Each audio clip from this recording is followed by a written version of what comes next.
My name is Lauren, and I have a twin sister, Megan. You might think being twins would make us close, but that's not true at all. We were born on the same day, but that's where our similarities end. From the start, it was clear I wasn't what my parents wanted. They had only planned for one baby, and I guess I was the extra one they didn't expect. Megan looked just like our mom, blonde hair and blue eyes. I looked like my dad's side of the family, with dark hair and eyes that reminded everyone of my grandmother. The same grandmother my mom never liked. Grandma's shoe store was my safe place. The moment I walked in, the smell of leather and polish wrapped around me like a warm hug. The sound of heels tapping on the wooden floor was comforting, drowning out the noise of my home life. That store felt more like home than our small apartment ever did. "There's my little businesswoman," Grandma would say, her voice full of warmth as I ran through the door after school. Her face, lined with years of laughter and wisdom, would light up with real happiness. With her, I felt truly wanted, truly seen. I started helping out in the store when I was so small I could barely see over the counter. Grandma would lift me onto a stool so I could watch her work the old cash register. As I got older, I took on more responsibilities. By my teenage years, I knew that store inside and out. Things were different at home. "Lauren, why can't you just wear what your sister's wearing?" Mom would sigh, trying to squeeze me into another frilly pink dress. "It looks so cute on Megan." I'd look in the mirror, feeling ridiculous in a rhinestone-covered sweatshirt with a big seal on the front. "I look stupid," I'd mutter. As we grew up, the differences in how they treated us became even clearer. Megan was the perfect princess who could do no wrong. Me? I was just there. I was the hard worker. "Lauren, you need to work hard and make something of yourself," Dad would say. "Then you can help take care of your sister and us." "But we're the same age," I'd protest. "Why doesn't Megan have to work hard too?" Mom would give me that look, the one that meant I was being difficult again. "Your sister has other talents," she'd say. "You need to focus on being responsible." Responsible? That was just their way of saying, do everything we tell you and don't complain. We lived in a tiny apartment. Dad worked as an insurance agent and Mom was a shop assistant. Money was always tight, but somehow, Megan always got what she wanted. New clothes, the latest gadgets, whatever it was, she had it. The only thing that gave me hope was Grandma's secret stash. Dad's mom had given my parents a lot of money when we were born. It was supposed to be for our college education, both of us. "Remember, Lauren," Grandma had told me once when I was staying at her house, "that money is for you and Megan to go to college. Don't let anyone tell you different." I held on to that promise like a lifeline. It was the one thing that made me feel like I had a future, not just a life of working and taking care of everyone else. As our 17th birthday got closer, I felt a tiny bit of hope. Maybe now that we were older, Mom and Dad would treat us more equally. Maybe they'd finally see me for who I really was, not just Megan's shadow. I was so wrong. The morning of our birthday was bright and clear. Megan was still asleep, probably dreaming about the big party Mom had been planning for weeks. I was already up, my stomach twisting with both excitement and dread. Just as I finished my toast, Dad called me into the living room. His face was serious, and he was holding a small metal box. Mom stood beside him, her lips pressed into a thin, tight line. "Lauren," Dad said in a formal tone, like he was speaking to a stranger. "It's time you learned about responsibility and saving money." He handed me the box.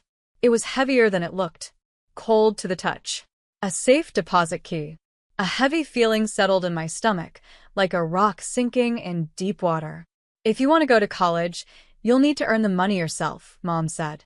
Her voice was sharp, cold, and without any emotion. She placed a small metal box in front of me. "This is for you to keep your savings in."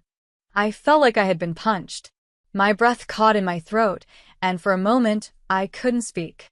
When I finally found my voice, it came out small and shaky. "But what about the money Grandma gave you for our education? Where is it?" The room suddenly felt colder. Mom's eyes narrowed, and Dad looked away, suddenly interested in the wall behind me. "There is no money for your education, Lauren," Mom said, her voice sharp like a knife. You'll have to earn it yourself if you want to study. My heart pounded. This can't be real. But Grandma told me. I started, my mind racing. Mom cut me off before I could finish. Her voice was firm and full of warning. You are not to say a word about this to your grandmother, she snapped. Her eyes flashed, making my blood run cold. If you do, I will make sure you never see her again. Do you understand? I swallowed hard and nodded, unable to speak.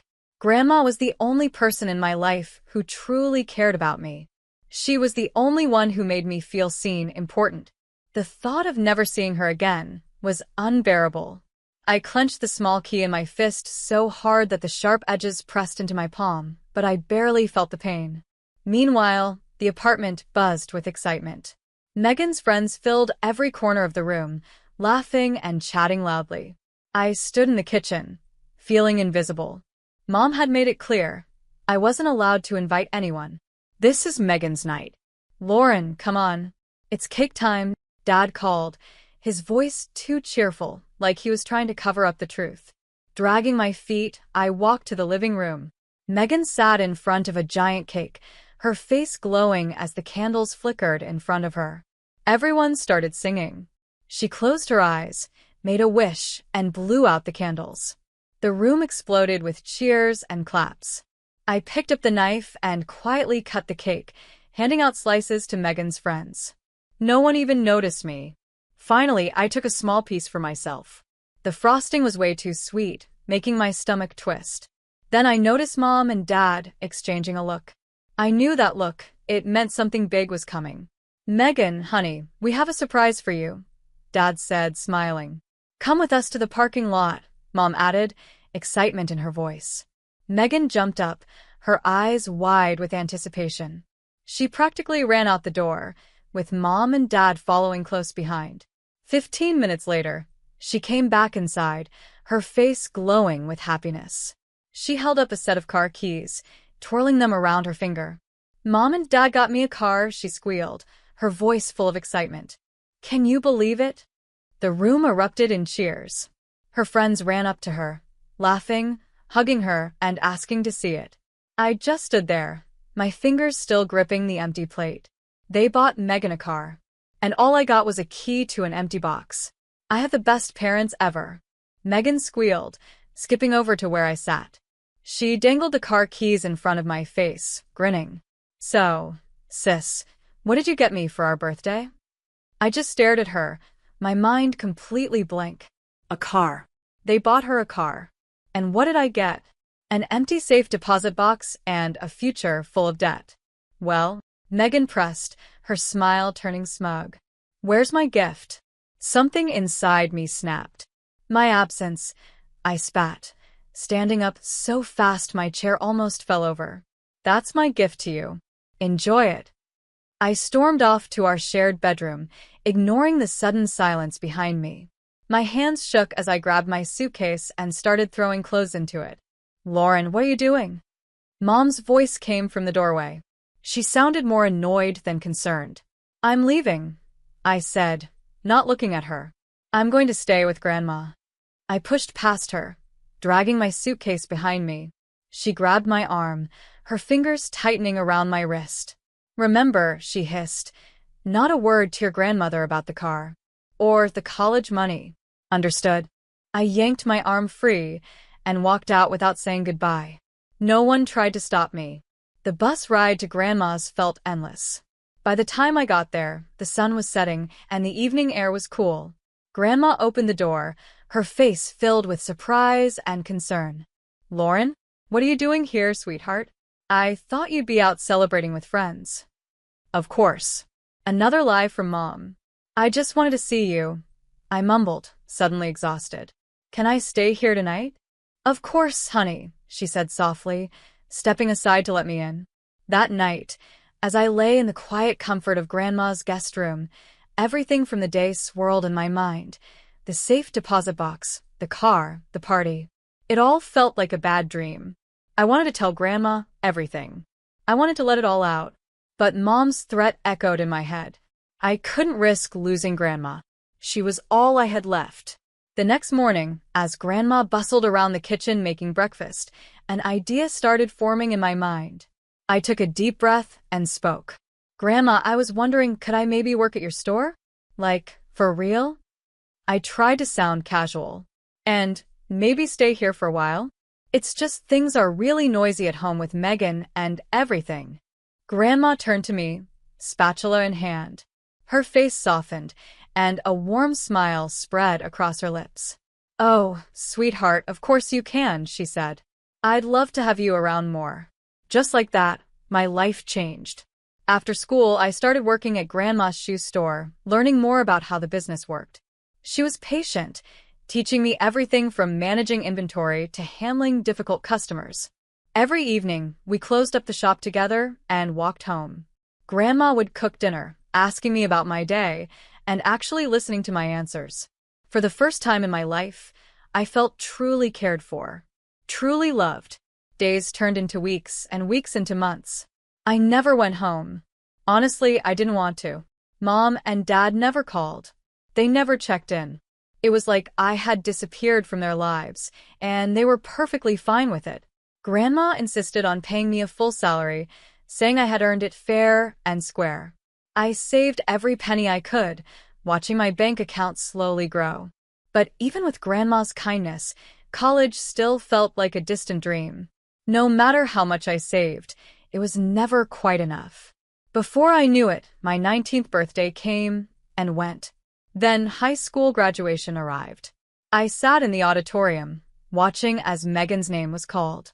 Mom and Dad cheered loudly from the crowd, their faces beaming with pride. When my name was called, only Grandma clapped from the back row, her excitement filling the empty space where my parents' love should have been. After the ceremony, I stood and watched as my parents fawned over Megan, taking pictures, handing her gifts, hugging her like she was the greatest thing in the world. They didn't even look at me. It hurt. But at this point, I was almost used to it. You did good, kiddo, Grandma said, pulling me into a tight hug. I'm so proud of you. On the drive home, I took a deep breath. My heart pounded as I finally said the words I had been holding in. Grandma, I think I'm not going to college this year. Grandma frowned in confusion. But why, sweetheart? She asked. I gave your parents money for both you and Megan's tuition. There should be plenty for you to go. My stomach twisted. Mom's threat echoed in my head. I scrambled for an answer. I just want to save up more money first, I said, hoping my voice sounded steady. I want to be able to rent an apartment near campus, pay for my own place.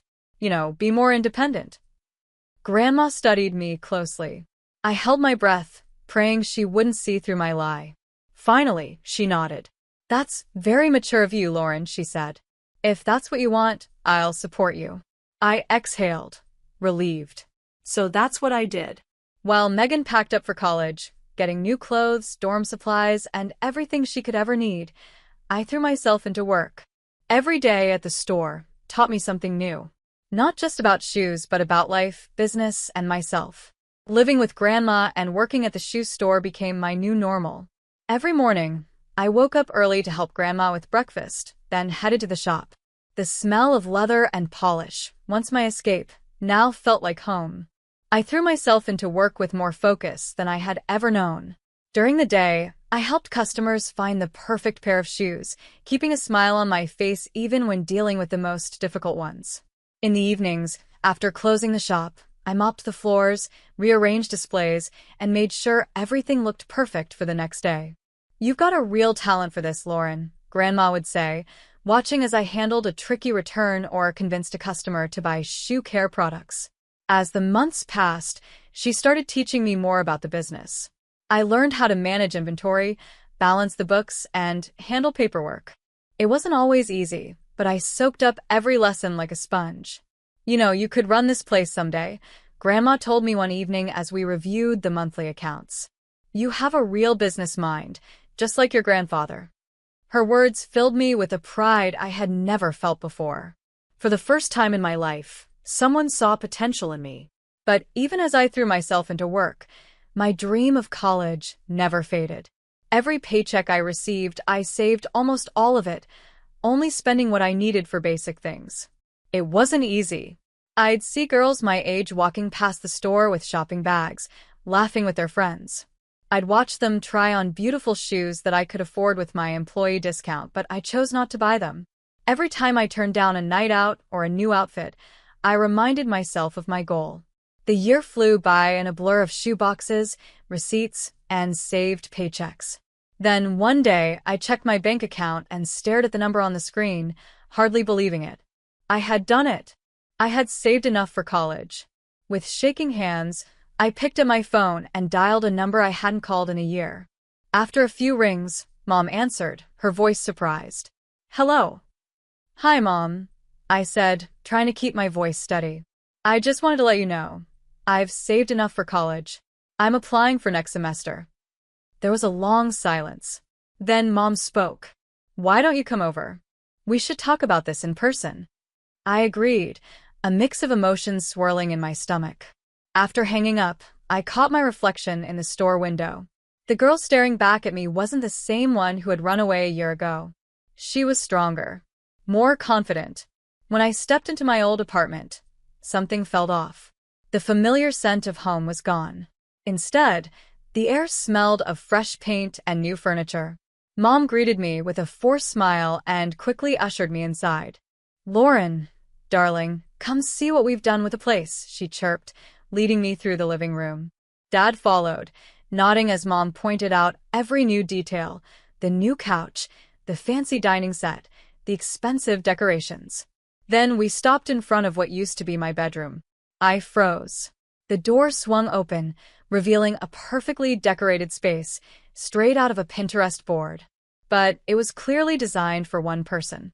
"We had a designer come in," Mom gushed, beaming. "Isn't it just perfect for Megan?" I stood there, feeling like a stranger in my own past. "Where's all my stuff?" I asked, my voice barely above a whisper. "My books, my photos, everything I left behind?" Mom and Dad exchanged a quick glance. "Oh, honey," Mom said, her voice too sweet, too fake. "We had to clear out all that old junk. You understand, right? We needed to make space for fresh energy." I felt like I had been punched in the stomach. Years of memories, pieces of my life, thrown away like trash. I blinked hard, trying to hold back tears. "Why did you ask me to come?" I forced myself to say, keeping my voice steady even though I felt anything but. Mom's smile wavered for a second. "Let's sit down, shall we? I'll make us some tea." Before I knew it, I was sitting on the edge of the couch, a cup of tea in front of me, along with a plate of my old favorite cookies. They tasted like dust in my mouth. Mom's voice turned soft, careful. "Lauren, sweetie, we're in a bit of a situation." I didn't say anything. I just waited. "It's about Megan." She hesitated, then continued. "She decided college wasn't for her. She dropped out after a year." I froze. All that money. Wasted. The money that was supposed to be for both of us. "The thing is," Mom went on, not looking at me, "we need some help. About $30,000 to be exact." I almost choked on my tea. "What?" "But that's most of the money I saved for college." Mom sighed, reaching out to pat my hand. I clenched my fingers into a fist, resisting the urge to pull away. "Lauren, do you really need college?" she asked, her voice dripping with fake sympathy. "You're doing so well at Grandma's store. And living with her, you don't have many expenses." My mind was spinning. I couldn't believe what I was hearing. Mom leaned in slightly, lowering her voice like she was sharing a secret. "Megan needs an apartment. She has a boyfriend now, and they want to live together. We thought we could use the money for a down payment on a mortgage." She trailed off, suddenly realizing what she had just admitted. Her eyes darted to Dad, whose face had gone stiff with discomfort. Silence filled the room. Thick. Heavy. Full of unspoken truths. I took a deep breath, bracing myself against the wave of emotions threatening to pull me under. Then, I looked her straight in the eyes and said, "No." I stood my ground, my voice steadier than I expected. "No." "I won't give you the money." Mom's face changed in an instant. First, she went pale, Then her skin turned red with anger. Her eyes narrowed, filled with fury. "Why don't you sell Megan's car?" I continued. "Or use the money Grandma gave you for my college?" Mom's lips curled as she spat out her next words, her voice full of venom. "There's no money left, Lauren." Each word hit me like a punch. We spent it all on Megan's car, the house renovations, new furniture, clothes. And now the car is totaled. Megan had an accident while drunk. Insurance won't cover it. I felt sick. All that money meant for my future gone. Thrown away on luxury, carelessness, and Megan's reckless choices. But Mom wasn't done. Her voice suddenly softened, turning sickeningly sweet. "Besides," she cooed, "girls don't really need college. You should focus on finding a good husband." The casual way she dismissed my dreams, my hard work, my entire future, lit a fire inside me. "What about me?" I asked, my voice shaking with anger and disbelief. "What about what I want?" Mom waved her hand as if swatting away an annoying fly.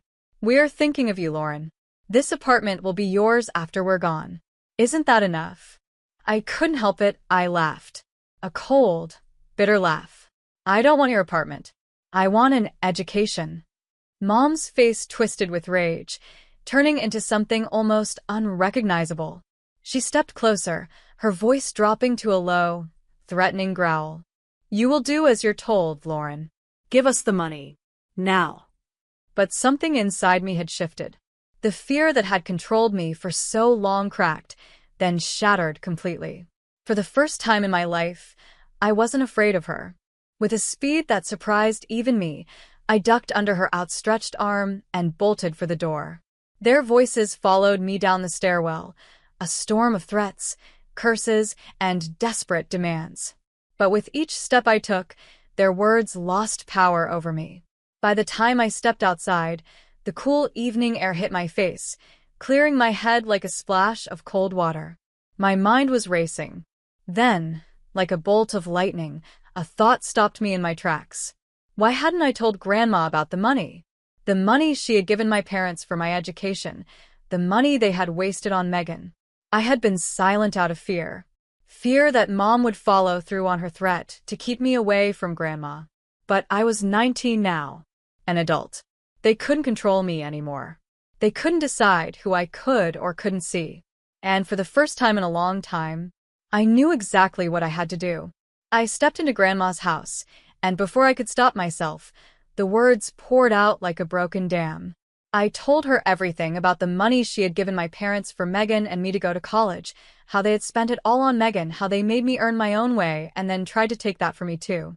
Grandma listened, her face growing darker with every word. When I finally finished, she was silent for a long moment, her hands clenched tightly in her lap. Then, in a low, furious voice, she muttered, "Those lying, manipulative." She took a deep breath and shook her head. "Lauren, I'm so sorry. I should have checked on this years ago." Before I could say anything, she was already on her feet, phone in hand. I watched in awe, and maybe a little fear, as she dialed my parents' number. What happened next was like watching a storm roll in. At first, my parents denied everything. But Grandma was relentless. Her voice grew sharper with every excuse they made, rising higher every time they lied. Finally, they cracked. "How dare you?" I heard Dad shout through the phone. "Lauren, you ungrateful little snitch." Grandma's eyes flashed dangerously. "Don't you dare speak to her like that," she snapped. Then, without another word, she hung up. She turned to me, her expression softening. "Lauren, sweetheart, I promise you this. I will protect your future. You focus on your dreams and let me handle them." The next few weeks flew by as I threw myself into college applications. For the first time in my life, I was chasing my dreams, free from my family's control. It felt unreal. Then one afternoon, out of nowhere, my phone rang. It was Megan. "Hey, sis," she chirped, her voice bright and casual, as if nothing had happened between us. "I need a favor. Can you lend me $6,000? I almost choked. "What for?" "There's this amazing online course," she said excitedly. It teaches women how to seduce rich men. I'm going to land myself a millionaire, get rich quick. I'll pay you back, I promise. I stared at my phone, stunned. Megan, that's insane. And disgusting. I'm not funding that. Oh, come on, she whined. Don't be such a prude. I broke up with Patrick, and I don't want some boring, ordinary life. I want wealth. Luxury. No, I said firmly. Absolutely not. Don't call me again for stuff like this. I hung up, feeling a strange mix of pity and disgust. That was the last time I spoke to Megan. Or my parents. Months passed and I started college, majoring in business management. Every day felt like a gift, learning, growing, becoming the person I was always meant to be. One weekend, Grandma came to visit. As we sat in my tiny dorm room, she smiled at me, then casually dropped a bombshell. Your parents had to sell the apartment, she said. They're drowning in debt, loans they took out for Megan's ridiculous schemes. They showed up at my door, asking to move in. My breath caught. What did you say? A slow, satisfied smile spread across Grandma's face. I told them exactly where they could go. I reminded them how they treated you, how they lied to me, and then I told them they are not my problem anymore. I hugged Grandma tightly, my eyes filling with tears. Thank you, Grandma. For everything. For believing in me. For standing up for me. I don't know where I'd be without you. She held me close, rubbing my back like she had when I was little. As we sat together, a deep sense of peace washed over me. The journey hadn't been easy, and I knew there would still be challenges ahead. But for the first time in my life, I was free. Free from manipulation. Free from unfair expectations. Free to be myself.